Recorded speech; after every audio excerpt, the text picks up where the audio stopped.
I have to say one thing, the fountain was still kicking. Amen. The fountain was still going. Amen. What I want to do, we'll read some scripture with you in just a moment. We're not going to be really long today. I just want us to encourage and love one another. I am going to share some scripture that Rob shared with you a moment ago. We can go through the room today, and all of us could express hurts in our lives and disappointments in our life. You can't go through life and not happy. We have the hurts of losing someone we love, maybe a parent or a family member. Some of us in the church have been through divorce. That stays with you for a lifetime. Some have, maybe you've lost your job, maybe you've lost your business. Now some have lost everything that they own. I mean, we all go through difficult times in life. There are those who are sick and unhealthy. And we need to remember Kurt, Renee's husband, has surgery tomorrow, so we want to pray for him in a few moments. But, life's just, about hurt.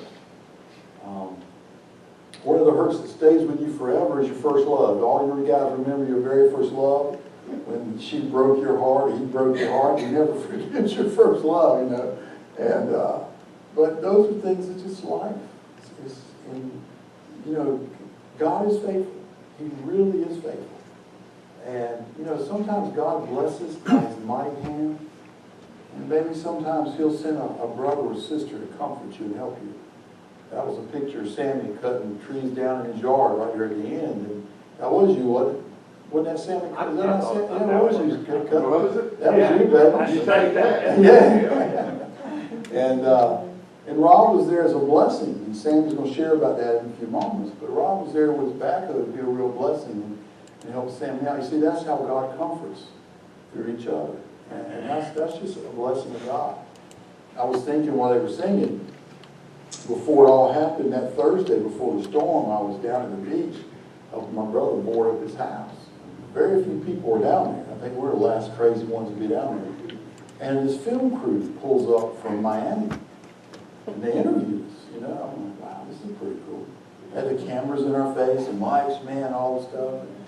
So they left, and a few minutes later, a film crew from Canada drove up. Hey, can we interview you guys? And by then I was good at it, you know what I'm saying? I said, all the bad things about the storm, man, I'm all believing it,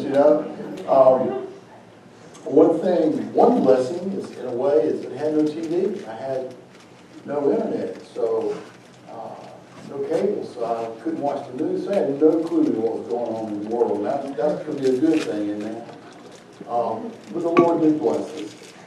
In my neighborhood, the guy at the industry has a beautiful garden. I mean, it was on the tour of the Isaiah Festival. I mean, this guy's retired.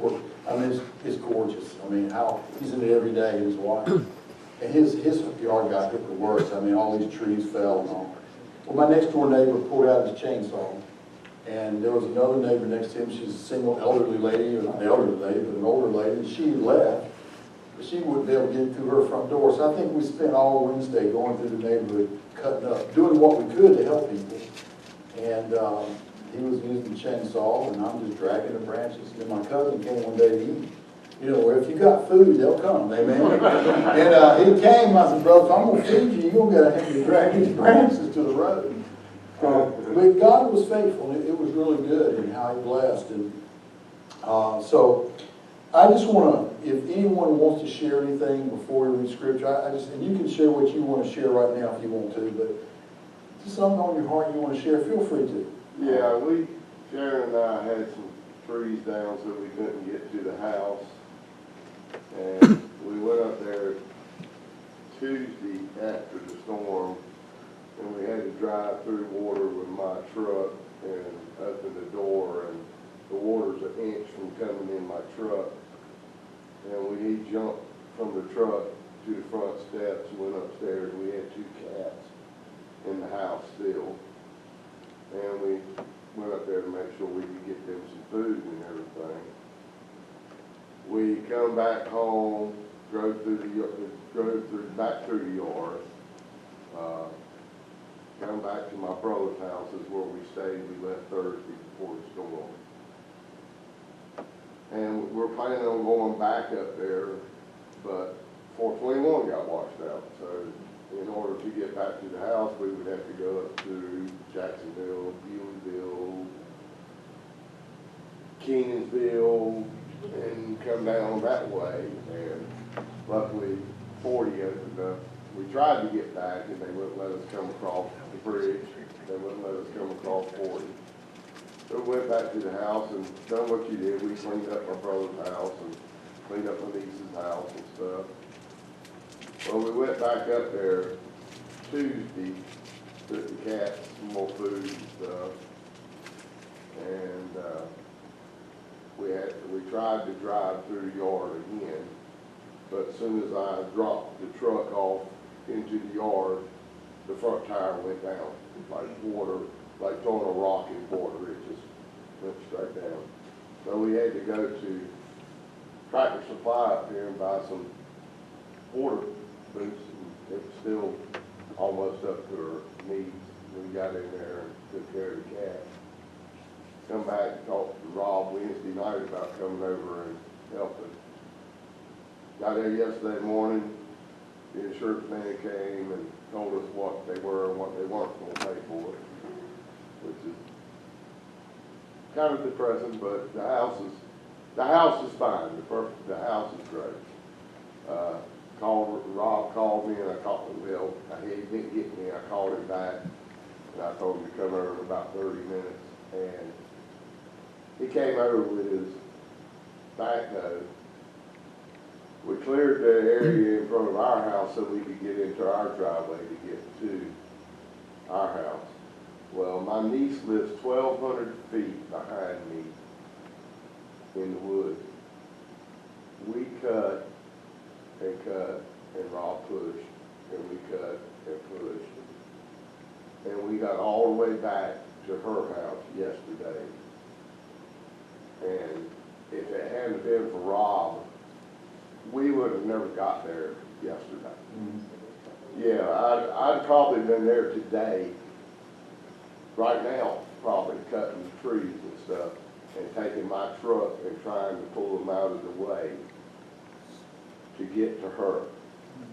But thanks to Rob, he came over with his backhoe and helped us get in our yard and get to her house. Amen. Amen. Thank you sharing that. Was he expensive? Everybody's like, hey, I need a backhoe, you know? I tried everything. Rob's like, hey. You know what he said? He's got business cards to hand out there. He said, I said, can I pay you anything? No. I said, well, can I put fuel in your backhoe? He said, no, I used maybe 2 gallons. He said, I just got a chance to play with all my toys. That's right. Well, if y'all have an opportunity for to play with his toy, just share it with him, man. Anybody else want to share? Yeah, we evacuated, when they called for the evacuation of Pender County. We've been talking about it, trying to decide what we're going to do. So the night before, we loaded up a lot of our stuff, loaded up the guns and guitars, had to have them. Took a few clothes, threw a generator on the trailer, and the next morning when we got up, they said evacuation, we just headed north to Pittsburgh and stayed up there. Had neighbors that came down and stayed, and our chickens and ducks kept laying eggs and stuff right on through everything. So they were down here taking care of them, make sure they had water and food and all. We got a little damage in the house, okay. But the top came out of one of our oak trees back there in the back, and somehow or another, one top fell right down right at the end of my shed, and the other one came right in front. Big old limb, afraid to hit the shed, that had been the end of it. And before I left, I pulled down my flagpole so it wouldn't get destroyed. So we came back that Thursday and kind of looked around, saw what was happening. Power was back on. We knew we didn't have anything left in our freezers that would be any good, and so we kind of made our plans. Went back up and stayed until Saturday in Pittsburgh so we could see our grandson play football. And then Saturday afternoon we came home, And, I was looking and something just didn't look right. Well, what's wrong here, this picture? And Debbie hollered at me, she said, did you, drag them limbs out from around the shed? And I said, no. She said, well, they're gone. So I went back there and looked. There's all these big tops of the tree, all cut up, stacked neatly over here in the corner. Got firewood if anybody needs any. Stacked over there. Walked around front. What was wrong was my flagpole was standing back up again. And I had friends that my gun club friends that got together, and they come over there and they said, well, we're just gonna clean Rusty's yard up for him. And I didn't even know it until I came home on Saturday. Amen. Praise the Lord. And that wasn't our only one. Every time we turn around, there's some wonderful thing happening. Amen. Yes.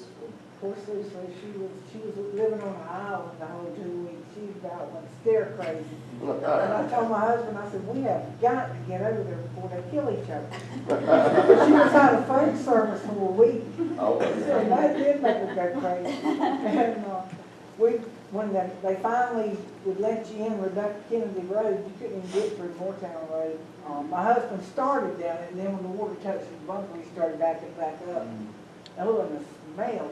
But when we got to Sue's, Rick kind of pulled up outside by the little church that got on the land, and here come her husband on his golf cart. And her sister had made her way over there, and she had a bunch of water and clay rocks and stuff for them. And her sister said, I'm not taking my car in here no further. She said, Brent, you can take this stuff, and I'll see Sue another day. He walked in the house to see her. But Brent, I told Rick, I said, get in my boots, I'm just going to walk to the house. Oh, there were dead fish everywhere in her yard, the smell. And I finally made it to the house, and Sue just went crazy. She said, oh, thank you, Jesus. She said, I found my sister to me. I said, well, I was coming to see if you were dead or alive. Well, they bought the supplies up on the golf cart. Well, then I told Rick, I said, the Lighthouse Church is giving dinners away. Why don't you take Brent out there and get some supplies and dinners for them? So they take off in the truck. And when they come back, Brent said, you can make it on up there while I come out with a golf cart. He got halfway there and that truck bogged down. I said, oh, God. And he's got an old 53 Chevrolet something truck. It looks like an army truck. And he goes and gets him that and then pulls Rick out. But Sue said, oh, Jesus, thank you for sending the human here. But her brother passed away and she wasn't able to, she didn't even know it till she bought a paper Friday. Wow, that's so hard. And she wasn't able to go to the funeral. I went to a funeral and she had called my house. I guess she was wanting me to take her. And when I heard the message and all, I called her and I said, I had a funeral too. My friend's son died. And he wasn't but 43.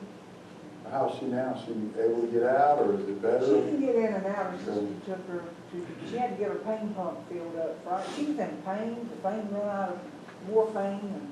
And poor Brent. I just felt sorry for that.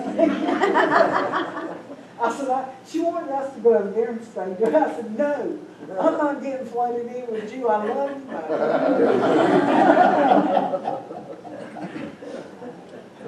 And now I'm always trying to give you a praise of what you do for our guys and let you know examples of how it definitely affects them. And it's gotten to the point now, we've been with them so long and understand that it's just pleasing to see things that they automatically come up on their own. I mean, immediately, right after the storm, I started getting texts from guys who could get out. I thought this was the coach who needs help. I mean, is everybody okay? They were texting back with each other, check on each other, and then trying to find out what we could do. And during those times, we went, our head baseball coach, he was out of town. He took his wife, and they went to Ashe County up in the mountains. So they did, on Wednesday night, they did a fundraiser at a volleyball game at Ashe County High School.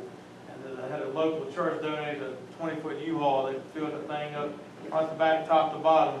Brought it down here on the Thursday after the storm. We had some of our guys, his guys, some baseball guys met up here at the school. We unloaded an entire truck, a lot of supplies into the back of the school for our people who've been displaced and so forth. We took some of them up to Coach Johnson's neighborhood up there in Morgan Cove. We dispersed some of those out there. Still had to kind of take it because they came across the water there with the truck and loaded up. The kids helped load all that kind of stuff up. And even that Saturday, we went back to Coach's house and Coach's neighbor, they had a bunch of pines in the backyard, big limbs down, just, you can imagine how some pines, I'm sure you guys saw it. Had 3 or 4 kids come down that morning, and one guy had a chainsaw, was cutting the tree up, they were dragging stuff out. Coach was mowing the backyard and stuff, just, did all that stuff, and they actually left there. Some of the kids went somewhere else, moved some sandbags, and did something else. Coach's wife was kind of helping coordinate a lot of stuff. They were able to do some other stuff as well. So, it's huge when you see that, because even in, like I said, in the bad situation, the storm and everything that happened, and people in trouble, we had a lot of our kids that want to get out there and be able to do what they do. And then Jake, who comes to Coach's son, he went,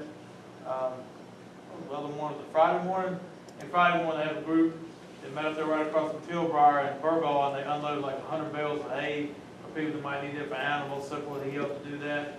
We had some other kids still going out. We took a whole load up my truck, and some of them we took. Coach and myself went up and took a bunch of supplies to the shelter at Wallace Rose Hill High School, because they were not affiliated with Samaritan's Purse or Red Cross. So just it was a blessing to see the kids get out there and want to be a part of trying to help, and they were just jumping in and doing what they could do to provide. So that's a credit to you for everything that you've done for them, because it's kind of played into them.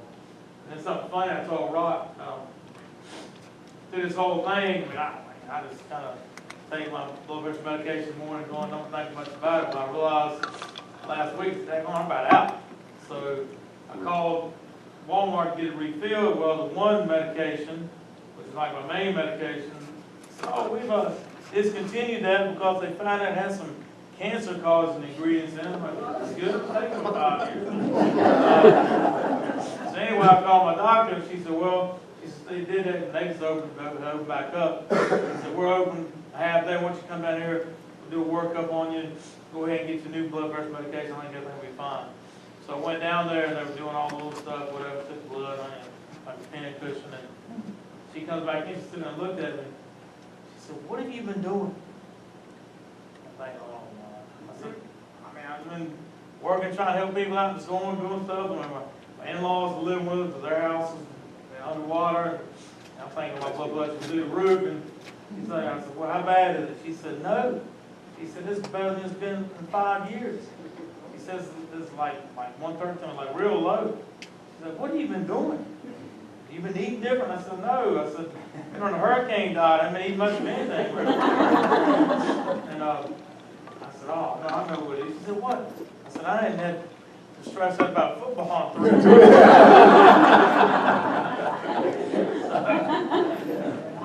Might be something to look at. Well, it's getting ready to creep back in your life. That's 5, 6 games in a month, and about a month, so. Keep you guys in prayer. We still got a couple of kids that lost their homes. They're living with folks. One kid, Will Berry. We could have practice last Friday. So I said, let's just have y'all come out, and if you get here, we're going to the weight room, we'll lift weights. Let's get back together. Let's get back together, just see each other. So he shows up, and I think you'd be here. We're young out here. He is living, his mother, or his family, living with his grandparents in Richlands.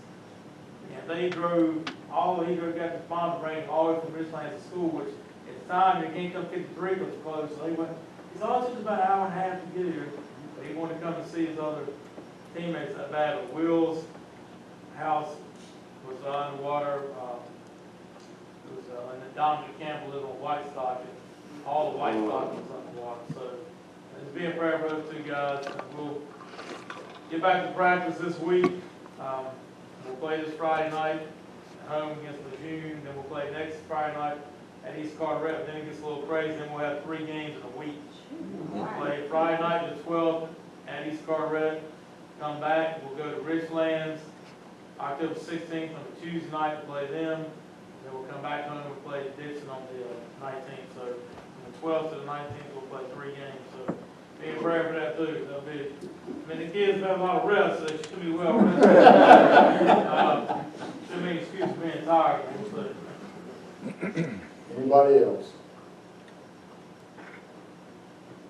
Rock, I want to say one thing real quick. Go ahead. Well, I'm sorry, go ahead. She's better looking. Look, go ahead. I got a praise report, but first I'll say my brother-in-law passed away through the hurricane. In Charlotte, I couldn't go.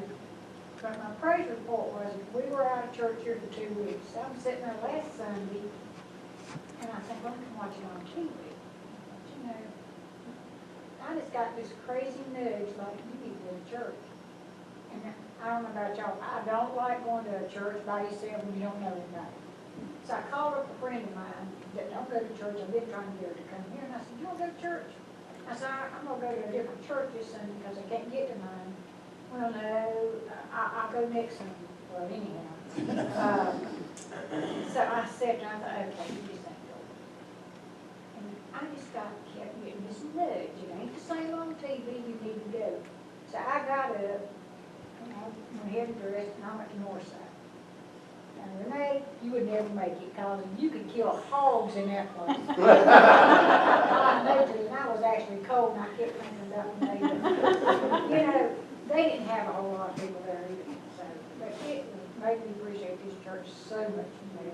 Not just was it cold in the church, it was just cold. Yeah. And I kept sitting there thinking, y'all wouldn't make it at Victory where y'all act there. But I just had to obey because I was so thankful. I kept saying how thankful I was. Yes, I had some damage, but not, I kept saying, Lord, I just thank you so much. And I thought, I can't even do that for you because I could feel the nudge like, okay, show me how much you appreciate me. I went to church by myself. Amen. Yes, sir. Anyway, same thing. I mean, you know, we had some damage nowhere near what everybody else had. Most of ours was all outside structures that got, you know, pretty damaged up pretty bad. But anyway, we were out of power for like 9 days, so it was kind of difficult. But anyway, Mom and John, they basically moved in with us because their roof leaked and the whole ceilings caved in and all that sort of stuff, so they're with us. And everything, I mean, we did pretty good. And then, let's see, it was Thursday morning. Christopher called me, Thursday after the storm. Then Christopher, he called me, he said, Dad, he says, what's going on? I said, nothing, why? He said, well, I tried to get in touch with Mama, she's not answering her phone. I said, well, she's asleep. I said, she's just tired.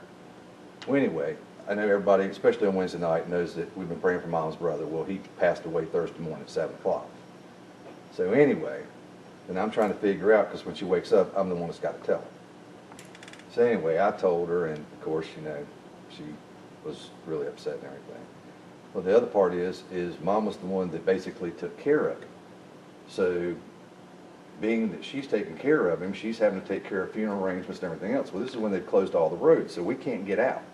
So we're trying to call the insurance company for his insurance policy. We're trying to call the funeral home and, you know, go back and forth and like, look, you know, make sure they pick him up from the nursing home he was at and get him there. So it was a lot of stress, especially on Mom. She was a trooper. She did really good. I mean, she had her moments, but anyway, it was very stressful between the storms. She can't get in her house. Everything's torn to pieces. Her brother dies in the middle of that. Then you're trying to talk to insurance companies, which have no compassion at all with anything that's going on with you, trying to figure out how you make arrangements and trying to tell them, I can't get there to do the funeral because we're stuck. We can't get out of Wilmington.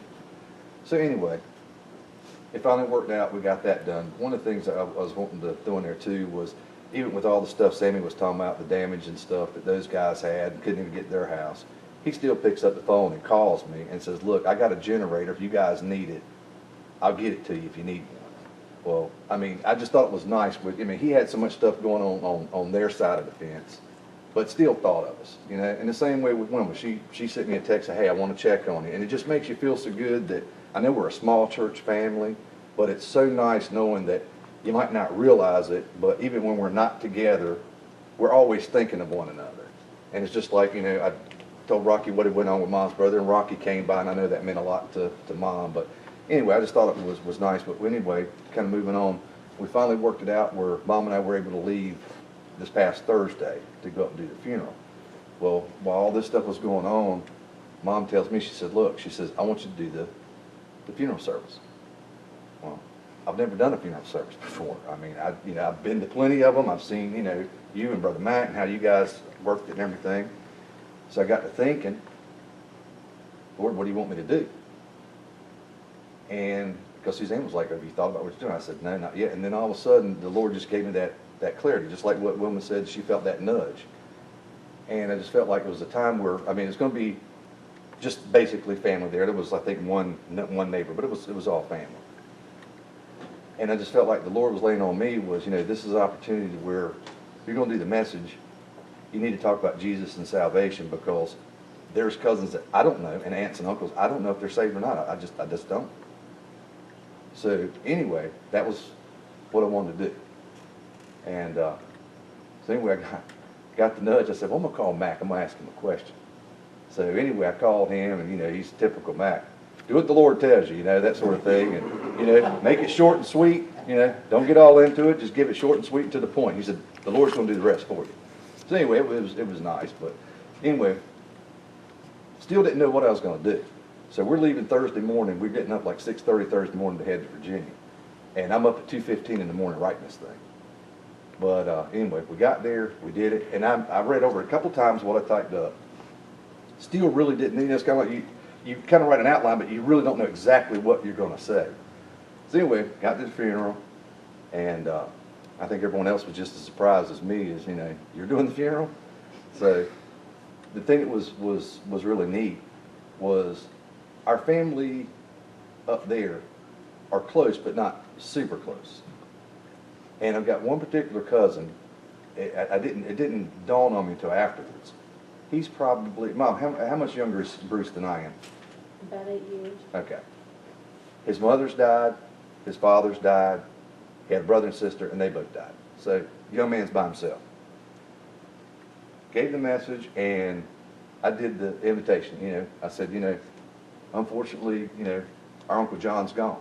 I said, but the rest of us, death's going to face us as well. And we have to make a decision that we know that we can know that we're saved. And I said, if there's any doubt in your mind, you can settle this today. And I went through and, did the invitation. And I didn't ask for a show of hands of anybody that asked Christ to save them or, look at me or anything. Just didn't feel like it was the time to do it. After it was over with, he ran to me. Bullseye shot straight to me. Grabs me, squeezes me, tears running down his face, crying. That was the most beautiful thing I've ever heard. That was just remarkable. What you said was just unbelievable. And he's just crying and crying and kisses me on the side of my face. I think he accepted Christ during that time. So anyway, I thought it was really neat. I'm going to contact him back and talk more. It was a lot of stuff going on, and I really didn't want to say, well, did you just get saved? And it was a lot going on during the time. But anyway, I thought it was neat that, even though we had the tragedy of our uncle passing away, that the Lord gave me the privilege of having the opportunity to be able to do that.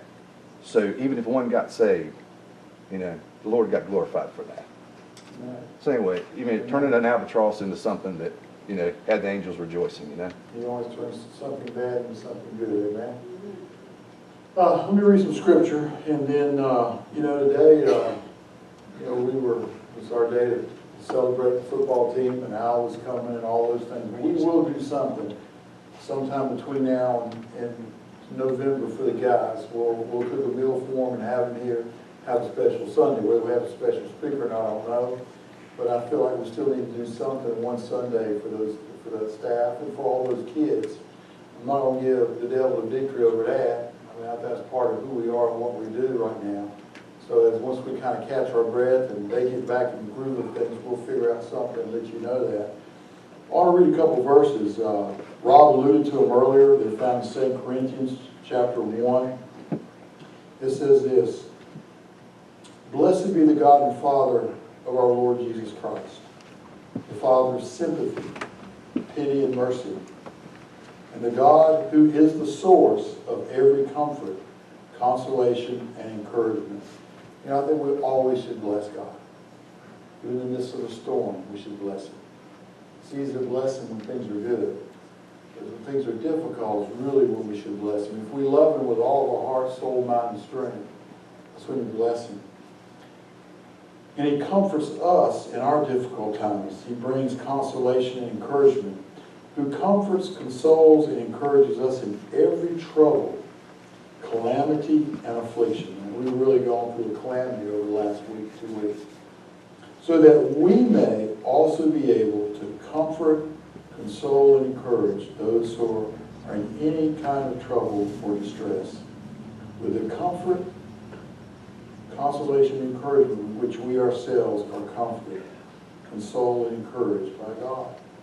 So, you know, Rob was a blessing to Sammy.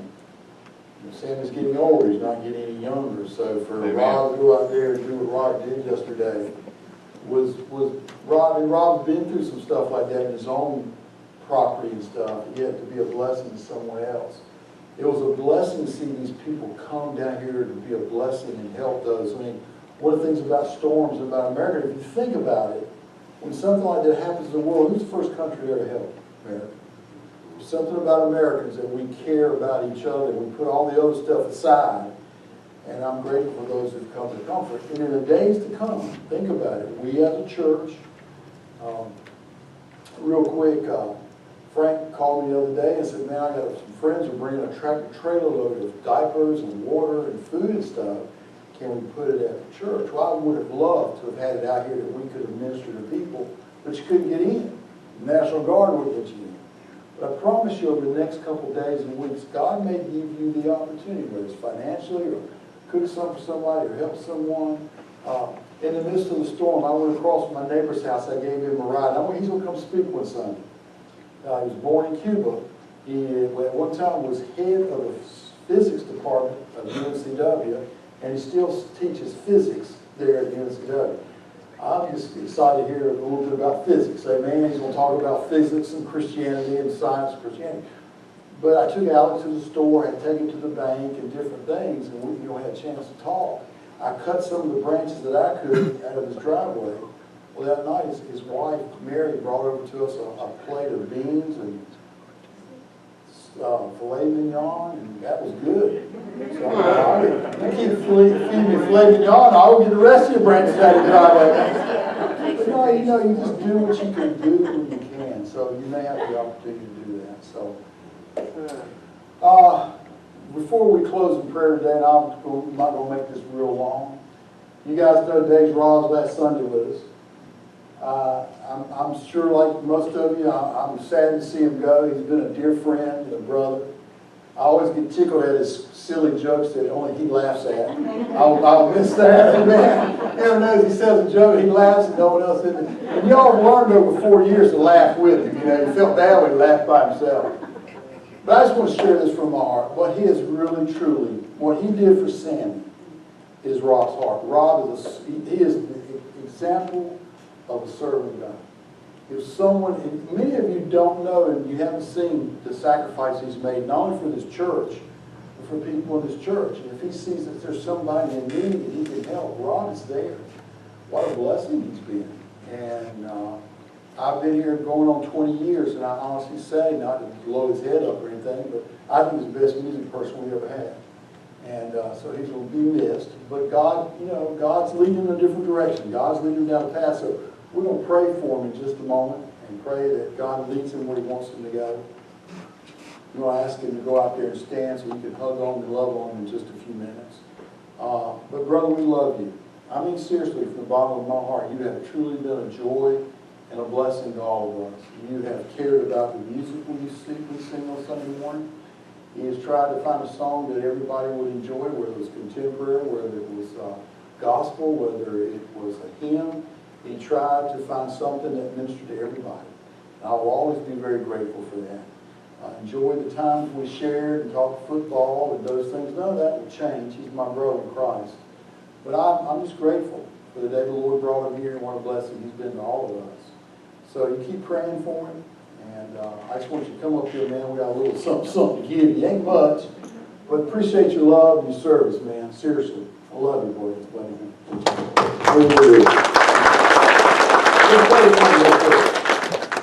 Lord, we love you today. I am so so grateful for the day that you brought Rob Larkin into our lives. Remember the day out in the parking lot, and I told him that, man, just pray for us. We're trying to find a praise and worship leader. And he said, I've done that before. And I said, come on. I was that desperate. But Lord, he has truly been a joy. Man, the special services we've had and his creativity and just giving of himself so unselfishly, I'm grateful. He's in many ways made me look good, and I'm thankful for that. I thank you for how he's loved everybody in his church genuinely. If there was a need, he was there. If he could help, he helped. And he always cared. And he always put other people before himself. What an example of what it truly is to be a child of God and a child of the King, to put other people before yourself. And I'm grateful for that. And I pray for his ministry as he leaves here, and as you lead him down the path that you're going to take him and his family upon. And pray you'll continue to use him in a wonderful way, in a mighty way. Thank you for his passion, his love for your word. And I pray you'll continue to bless him as he studies and as he reads your word. And Lord, thank you for the times we've debated, we've talked, we've laughed, we've cried, we've prayed together. Thank you that we've, in many cases, have had the same heartbeat. And I will always be grateful for the last 4 years sharing with him and be a part of his life, and him be a part of our life. So we love him. We thank you and ask that you bless. And the Bible says that, Lord, we delight in you. You'll give us desires of our heart. And I know he delights in you. So I pray as we leave today, you'll give him the desires of his heart. We love you and bless you in Jesus' name. And Lord, I want to pray for Kurt. We'll lift him up to you tomorrow as he goes into surgery. I'll pray for Renee and her family, for Justin and Cameron, that they would give them peace that surpasses understanding.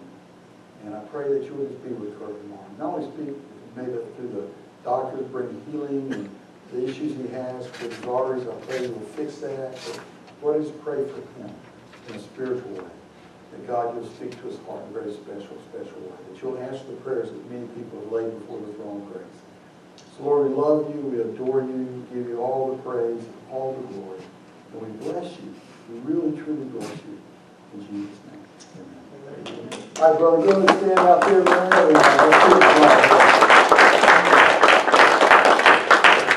Well, guys, I love you. Have a wonderful, wonderful week. Hope to see you next Wednesday. Y'all keep your sheets. That's where we'll be at next Sunday. And we'll go from there, okay? Love you. Bless you. Y'all stand up and greet each other. And love and Rob as you leave. Amen.